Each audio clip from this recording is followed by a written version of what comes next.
السلام عليكم. اليوم راح أقدم طريقة عمل عصير الأناناس، طريقة جدا سهلة وسريعة. المواد اللي راح استعملها: 1 أناناس متوسطة الحجم مقطع على مكعبات أي حجم تحبين تقطعيها. 1 عصير ليمون، ليمونة واحدة اللون الأخضر استعملت. أناناس مقطع بشكل ناعم للزينة. 2 موز. 2 كب ثلج مجروش. هسه راح اخلط المواد. هسه راح ابدي اخلط المواد. اول شي اضيف الاناناس،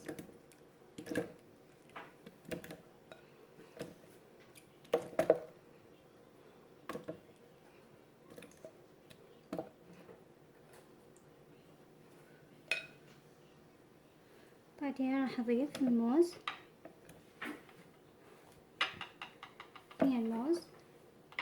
بعدين اصير الليمون، بعدين اضيف ثلج. هسه راح اخلط المواد.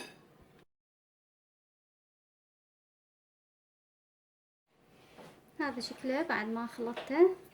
هنا عندي هذا المقطع الناعم الاناناس، راح اضيفه بالقدح بهالشكل، كلش ناعم سويته اني. وتضيفين العصير فوقه.